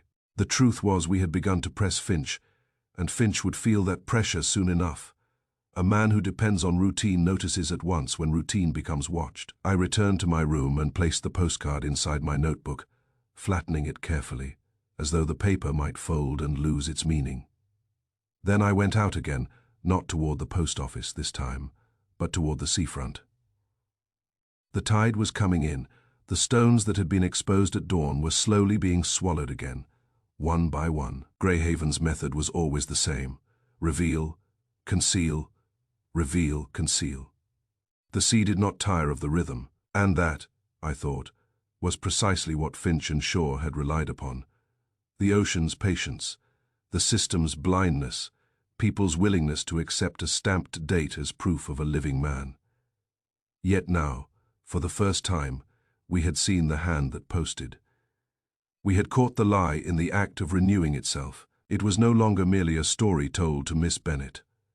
It was an ongoing operation, a machine that had to be fed, day by day, with paper and reassurance. Machines, however, have one weakness. They depend on someone to keep turning the wheel. And Harold Finch, stepping into the dawn with studied nonchalance, had shown himself to be that hand. Chapter 8. The truthful deception Poirot arrived in Greyhaven by the evening train, as calm and exact as though he had merely stepped out for a newspaper. He listened to my account of the dawn posting, examined the postcard with his little frown of concentration, and held it under the lamp as if the ink itself might confess. "Yes," he said at last. The tremor, the hesitation. It is the hand of a man who writes what he is told, not what he feels. "You think Finch did not invent the messages?" I said. Poirot's eyes lifted. "Invent? Number Finch is practical. He uses what exists. A clever deception is often made of truthful parts. It is the truth, arranged, that becomes the lie." He sat back, fingertips together. "Now we go to Mr. Finch. Not with threats, not with anger, with the neat, polite pressure that makes a man find his own contradictions." Finch's lodgings were precisely where the landlady had said they were. A rented room above the closed tea shop near the station, overlooking the sea in a way that might have seemed romantic had the sea not been grey and the glass not been streaked with salt. The building smelled of damp plaster and yesterday's coal. Poirot insisted that I knock, not he. "You have the face he has seen," Poirot murmured. "It will make him careless." I knocked after a moment. Footsteps approached, and the door opened on Harold Finch himself. Up close, he looked younger than I had imagined, perhaps mid-30s. But his eyes were older, bright, calculating, constantly measuring. He wore a neat jacket and a tie that suggested business even here. He smiled at me instantly, the smile of a man who sells reassurance for a living. "Ah," he said, lightly surprised. "You again from the other day, the gentleman who takes such an interest in Greyhaven." "My friend and I have extended our interest," I replied. Finch's gaze flicked past my shoulder, and Poirot stepped into view. The smile faltered. It did not vanish. Finch was too disciplined for that. But it tightened, like a glove pulled on too quickly. "And you are Hercule Poirot," said Poirot pleasantly. "May we come in?" Finch hesitated. Only the briefest pause, then stepped back. "Of course, I was just packing, returning to London soon." "That is fortunate," Poirot said, entering as though Finch had invited him days earlier. "It saves us the journey." The room was small and carefully arranged to look tidy, a suitcase open on the bed, shirts folded, papers stacked. On the table by the window lay a writing case and a pen. The window itself framed the sea, flat grey, indifferent. Finch moved to close the door and leaned against it with the air of a man who prefers not to be cornered. "To what do I owe the pleasure?" he asked. Poirot did not sit at once. He walked slowly to the table and glanced, not at the sea, but at the writing case. Finch's eyes followed him, a fraction too quickly. "We come," Poirot said softly, "because of Mr. Adrian Cole." Finch's expression became professionally sympathetic. "Cole, I'm sorry to hear you're still chasing that. If he has chosen to disappear, it's unfortunate, but hardly unheard of." Poirot nodded, as though agreeing. "Yes, men disappear, but postcards continue. Miss Bennet showed them around, I suppose. The handwriting is his. The dates are correct. The postmarks are Greyhaven. It's all very clear." "Precisely," Poirot said. Finch blinked, as though he had expected protest.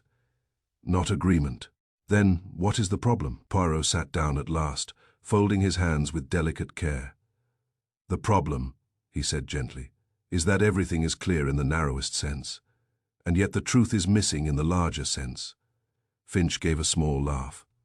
"That sounds like philosophy." "It is detection," Poirot replied. "Now, Mr. Finch, you knew Mr. Cole." "Of course we worked together. Business, nothing dramatic. And you visited him at the Seabird house during his first days here." Finch's smile held, but his eyes sharpened. "Did I? People visit people. Greyhaven is small." Poirot's tone remained mild. "You visited twice.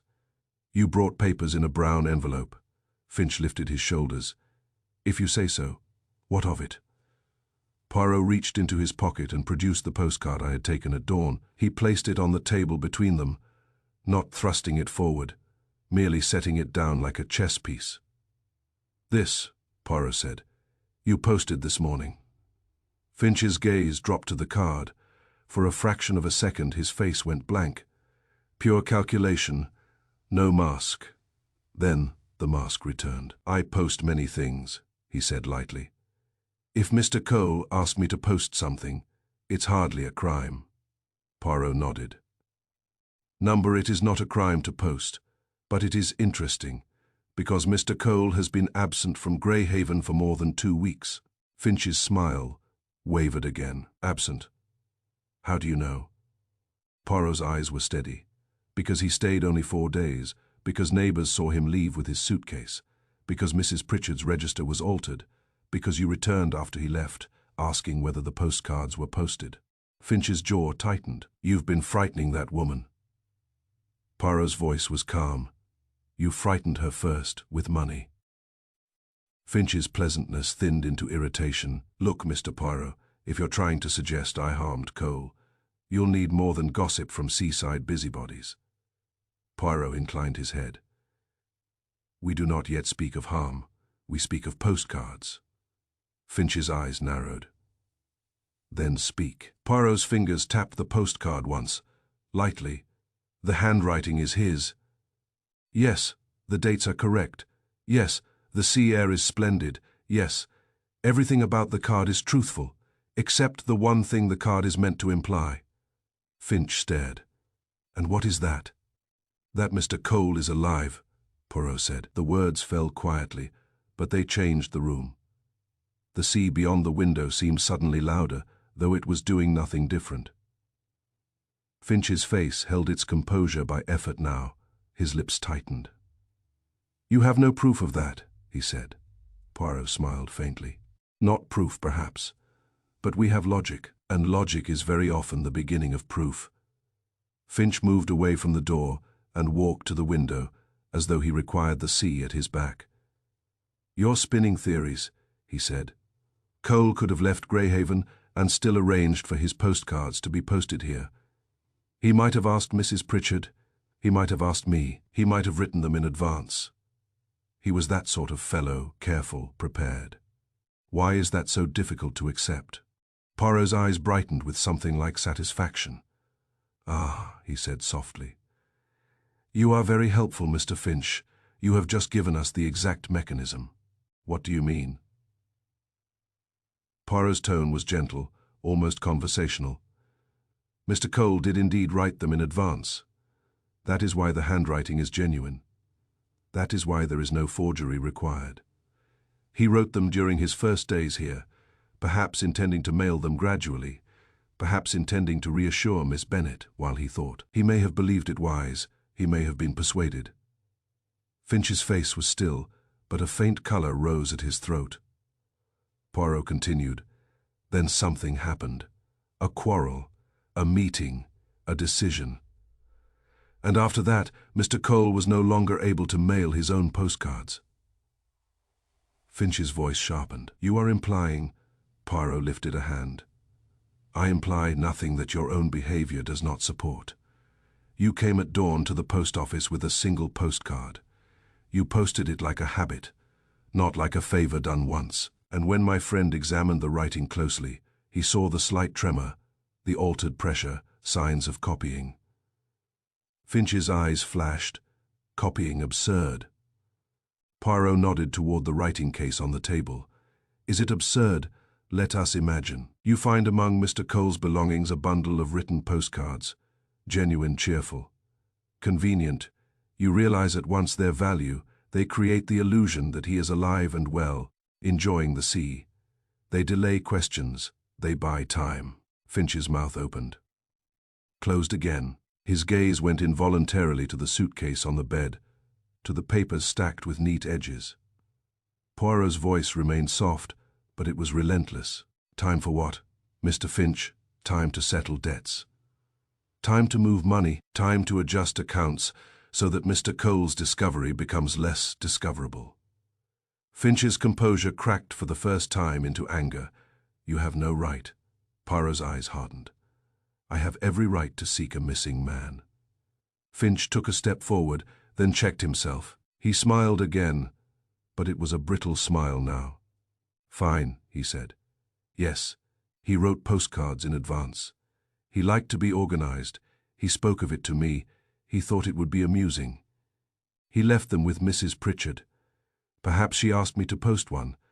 Perhaps I did. Where is the crime in that? Poirot leaned forward slightly. In the purpose. The postcards were used as a curtain. Behind the curtain, something was arranged. Finch's eyes narrowed. Or behind the curtain, Cole simply ran away. Poirot nodded. Then let us test that. Mr. Cole withdrew a large sum in small notes shortly before coming here. That sum has not been deposited elsewhere. Yet you, Mr. Finch, have paid pressing debts with surprising promptitude. Finch's face went pale around the mouth. That, Poirot said softly, is not a coincidence. It is an undertow. It pulls everything toward the same place. Finch's voice came out hoarse. You've been digging into my finances? Poirot spread his hands. I dig into facts. Facts are not offended. For a moment, Finch was silent. He looked from Poirot to me, and I saw calculation turning rapidly. How much we knew, how much we could prove, what denial might still hold. Chapter 9. The Sea's reluctant witness inspector, Ralston, arrived in Greyhaven with the air of a man who resents being proved insufficient. He was not an unintelligent officer, but he had the particular stiffness of those who prefer crimes to present themselves plainly, with clear violence and no troublesome subtleties. The notion that 6 cheerful postcards might be part of a crime offended his sense of proportion. He listened to Poirot's introduction with narrowed eyes. So, he said, you're telling me a gentleman disappears, and because he sent a few cards you conclude murder.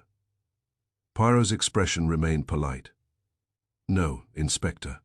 I conclude deception. Murder is a possibility that follows from deception when a man does not return. Ralston snorted. People run away. Yes, Poirot agreed. But they do not usually pay another man's debts on the way. Finch sat in the small interview room at the police station, his neatness already beginning to collapse. His tie was loosened. His hair, still combed, had lost its certainty. He tried to maintain his pleasant expression, but it now appeared strained, as though it hurt. Poirot did not press him at once. He allowed the inspector to begin, knowing that blunt pressure often makes a liar cling harder to his lie, and then break more noisily when it fails. Ralston leaned forward. Name? Harold Finch, Finch replied. Too quickly. Occupation? Private firm. Ralston tapped his pencil. You knew Adrian Cole. Yes, you visited him in Greyhaven. Yes, you posted cards for him after he left. Finch hesitated. I posted 1 or 2 as a favor. Ralston's eyes sharpened. As a favor to a man you say fell off a cliff and drowned. Finch's mouth tightened. Poirot spoke softly, inserting his words like a thin blade. Mr. Finch has already admitted there was an argument along the cliffs. Ralston swung toward Poirot. He admitted that to you. Poirot inclined his head. He admitted what suited him. Now he must admit what is true. Ralston returned his gaze to Finch, and his voice hardened. All right, Finch. Let's stop pretending this is a holiday mishap. Tell us exactly what happened. For a long moment Finch said nothing. His eyes flicked from the inspector to the door, then to his hands, as if he considered whether silence might still be safer than speech. Poirot watched him with the calm of a man who knows the next move has already been chosen. Finch swallowed. It was an accident, he said at last. Ralston's pencil clicked sharply against the table. Accidents get reported. Finch's composure began to fracture then, not dramatically, but in small slips, a twitch at the corner of his mouth, a quick blink, a tightening of his fingers as though he wished to crush something invisible. He was making trouble, Finch said, voice rising.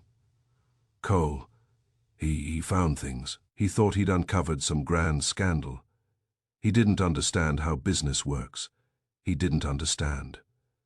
Poirot's voice was quiet, precise. He understood embezzlement. Finch flinched as though struck. Ralston leaned in. Embezzlement? Is that what this is? Finch's eyes darted toward Poirot, and I saw resentment there. Resentment that Poirot had named the thing aloud, A man can endure guilt more easily than he can endure exposure. Finch's shoulders sagged. There was money, he muttered.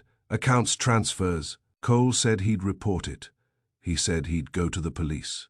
The papers. Everyone. He said Shaw would go to prison. He said I would too. And would you? Poirot asked gently. Finch laughed, short and bitter. Wouldn't I? I took my share. I told myself it was temporary. I told myself the clients wouldn't notice, that it would be covered, that it was all normal. His voice cracked. Cole wasn't like that. He was honest. He was. Finch stopped, swallowing hard. He was unbearable. Ralston's voice was blunt. So you lured him to Greyhaven. He came because he wanted to think. He wanted privacy. He said he couldn't breathe in London with it all in his head. I followed because Shaw told me to. Shaw said, keep him calm, keep him quiet, get his money and his silence. Poirot's eyes narrowed. And the money? Finch's lips pressed together. He withdrew it for what he thought was a partnership investment. Shaw said it would make Cole feel involved, feel committed. He was supposed to hand it over and then we'd keep him sweet until the accounts were adjusted. And instead, Poirot said softly, he threatened exposure. Finch's face twisted. Yes, on the cliff path. It was raining. The wind was fierce. He was shouting at me, calling me a thief, saying he'd destroy us. I tried to reason with him. I tried to. Ralston interrupted, and you pushed him. Finch's eyes widened, then narrowed in defeated fury. He grabbed my coat, he said hoarsely. He was out of his mind. He wanted to drag me back to town, to make a scene. He stumbled. I shoved him off me. That's all. I swear it's all. Poirot's voice was very quiet. You shoved him. The room seemed to hold its breath. Even Inspector Ralston, who had demanded plainness, looked momentarily shaken by how ordinary the confession sounded. Not a grand murder plan, not theatrical violence. Only a push, a slip, a fall. Ralston spoke again, his voice lower. And what did you do after? Finch's hands began to tremble. I looked over, he whispered. I saw him, just for a second. Then he was gone. The sea was below, white with foam. The tide was coming in. I waited, sick. I thought he might call out. But there was nothing but the water. I told myself the sea had taken him. I told myself there was no point. No point shouting. No point reporting, because what could they do? He'd be lost. I'd be ruined. Everyone would be ruined. Poirot's eyes were steady. So you chose ruin for Miss Bennet instead, and for Mrs. Cole. Finch flinched again. I didn't want to hurt them. But you did, Poirot said, with your routine. Finch buried his face briefly in his hands, then dragged them down, leaving his cheeks pale. I found the postcards, he said, in his suitcase. He'd written them already, all those cheerful things. He said he might mail them gradually. Keep Clara from coming down after. After the fall I saw them and realized. He swallowed, realized I could buy time. If Clara believed he was alive, she wouldn't raise alarm. The police wouldn't search. Shaw could fix the accounts. I could pay my debts, it seemed logical. Poirot's gaze hardened. Logical. Yes. Moral. No. Ralston cleared his throat, brusque again to regain control. All right. We'll take you to the cliffs. You'll show us where it happened. Finch's shoulders slumped. There's nothing to show. The sea took him. Poirot's eyes flicked to me, then back to Finch. The sea takes, but it also returns, he said softly. Not because it is kind, because it is indifferent. That afternoon we went to the cliff path. The wind was sharp, and the rocks were slick with damp. Finch walked between two constables, his earlier arrogance replaced by a dull, inward collapse. He pointed to a stretch where the path narrowed, where a low railing ended, where the drop was sudden and unforgiving. Here, he said hoarsely. He was standing there. He grabbed me. I shoved. He went. Ralston looked over the edge and swore under his breath. Far below, the water churned against rocks. It was easy to imagine a body dashed and pulled away, erased. He studied the railing ends and the scuffed patches where shoes might have slipped. Then he looked seaward, not at the surface, but at the harbour line where fishermen's boats bobbed like dark punctuation marks. "The sea is a reluctant witness," Poirot murmured. "It keeps secrets only until it no longer cares to keep them." We returned to the station. Finch was taken away. Ralston, though still stiff, had lost his earlier dismissiveness. A missing man with postcards had become a murder with method. It was 2 days later, 2 long, tense days in which Greyhaven seemed to hold its breath, that the sea decided to speak. A fisherman named Jago Mears came to the station in the early morning, smelling of salt and fish and cold dawn air. He removed his cap awkwardly, shifting from foot to foot. "Inspector," he said, voice rough, "I think I found something." Ralston's face tightened. "What sort of something?" Mears swallowed. "In the net, down near the rocks. It got tangled, and when we hauled it," his voice faltered, "it weren't fish." Poirot was present when the body was brought in, what remained of it, battered by stone and tide. There was no need for melodrama. Death had done its work with cruel efficiency. Yet even so, certain things persisted: clothing, a watch, a ring, enough for identification. Miss Bennet arrived that same day, brought by Poirot's careful arrangement and accompanied by a matron. When she saw the ring, she made a small sound that did not seem human, then covered her face with both hands. She did not scream. Grief in her was silent. Poirot stood slightly aside, his expression grave, allowing her the dignity of sorrow. Later, when she could speak, she whispered, "So the postcards. Every one. Genuine," Poirot said softly, "and yet used to deceive you." "But how could I have known?" she asked brokenly. "They were his hand. They had the dates, the postmarks." Poirot's voice was gentle. "You did know, Miss Bennet. You knew because the cards were too restrained, too careful, too empty. Your heart noticed what your eyes could not name. The eloquence was in what was omitted." She stared at him, tears bright. The silence. "Yes," Poirot said. "A living man writes with impulse. He makes small mistakes. He wanders. He is intimate." These cards were mechanical optimism, constructed reassurance. They betrayed the hand no longer animated by living intent. She bowed her head. "And Finch. He did it." Poirot's eyes hardened. He pushed. He stole. He hid behind routine, and he believed the sea would erase him as faithfully as it erased Mr. Cole.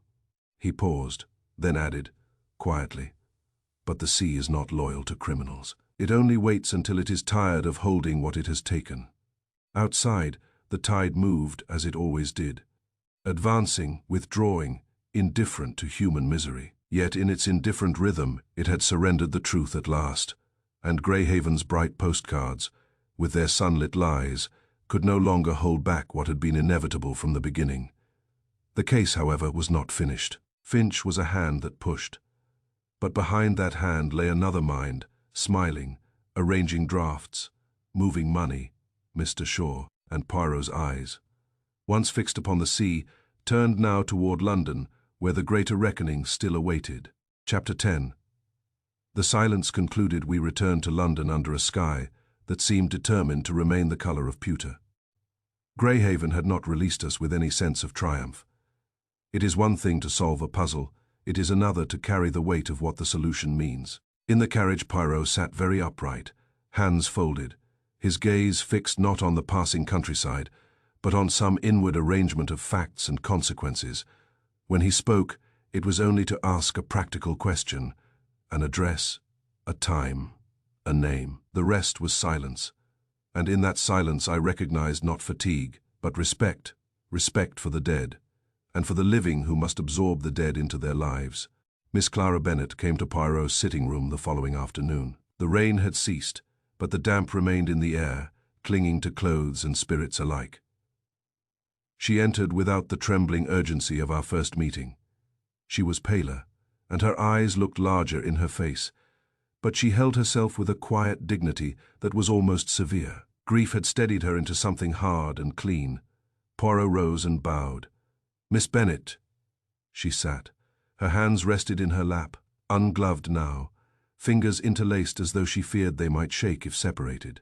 "You sent for me," she said simply. He placed before her, not the postcards, but a single object wrapped in a handkerchief. Adrian Cole's ring, cleaned and returned by the police after identification had been made. Clara did not reach for it at once. She stared at the small bundle as though it were a living thing. "So, it is certain," she whispered. "It is certain," Poirot said gently. Her breath caught once. Then she nodded. She did not weep immediately. Instead she said, very quietly, "And the man who did it, Harold Finch." "Yes." "And he will be punished." Poirot's expression was grave. "He has confessed to pushing Mr. Cole on the cliff path. The law will address that. There is also the matter of theft and deception." Clara's eyes lifted. "And Mr. Shaw?" Poirot's gaze sharpened. "Mr. Shaw has been arrested as well. The financial records Mr. Cole discovered were not destroyed in time. Mr. Vane's testimony, combined with the bank movements and Finch's sudden debt payments, gave Inspector Ralston what he required. Shaw's respectable appearance did not protect him once the pattern was visible." Clara closed her eyes briefly, as if the name itself exhausted her. When she opened them again, her voice was steady. "Adrian suspected it," she said. "He was troubled before he left.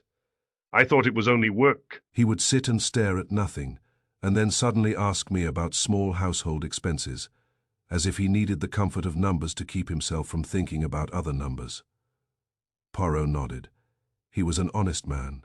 When such a man discovers dishonesty, it is like discovering rot in a foundation. He cannot ignore it. Clara's fingers tightened. And yet he wrote those postcards. Poirot did not evade the painful point. He did write them, then. Why? Her voice wavered for the first time.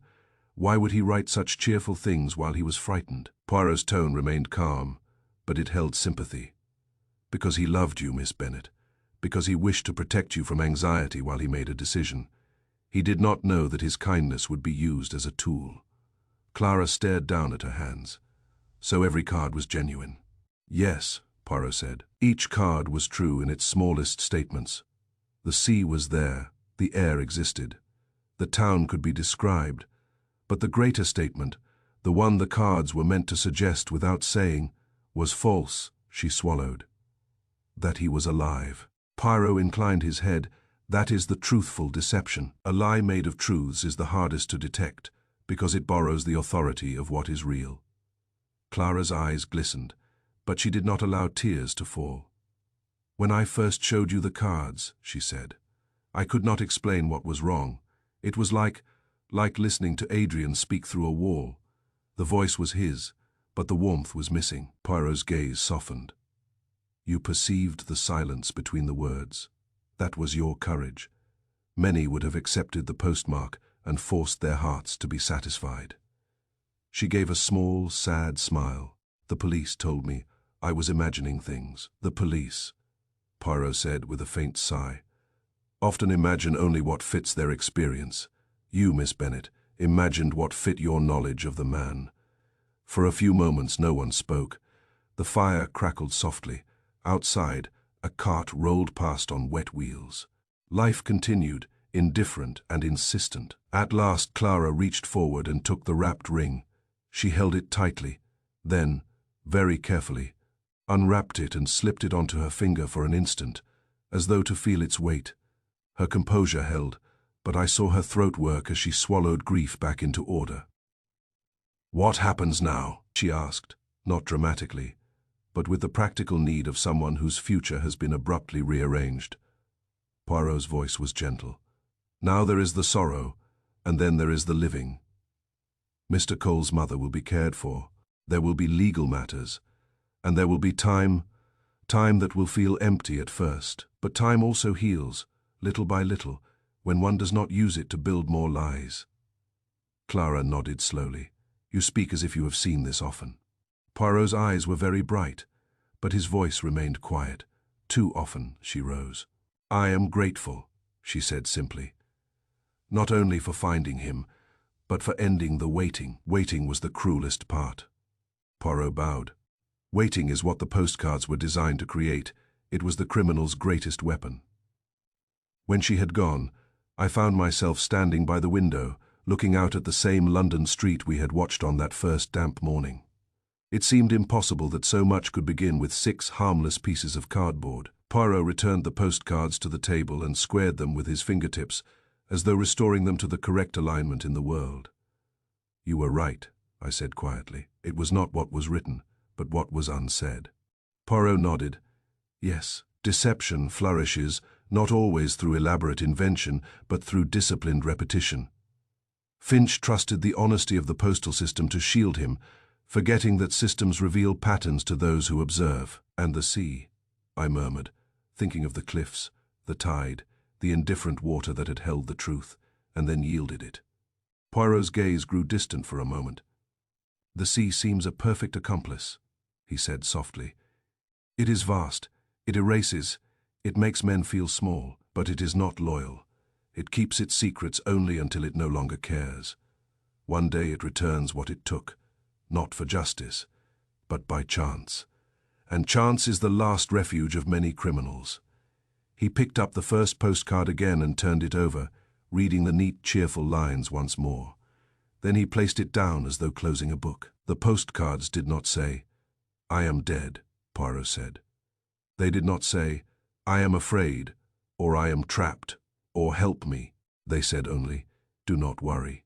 And that repeated command, so calm, so empty, was the loudest cry of all. I looked at the 6 bright pictures, the impossible blue sky, the laughing people, the gulls suspended forever in mid-flight.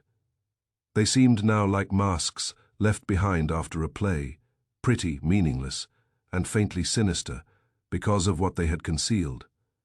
Poirot rose and adjusted his cuffs with his usual exactness. The case was finished. Justice had resumed its imperfect order, yet his face held no satisfaction, only the sober calm of a man who has done what he could and knows it is never enough to undo the harm. He glanced at me, and for once there was no impatience in his expression, only a quiet emphasis. "You understand now, my friend," he said. "Silence is not nothing. It is often the most carefully written part of the message." And in that silence, patiently examined, the truth had waited, as it always does, for the one mind disciplined enough to listen.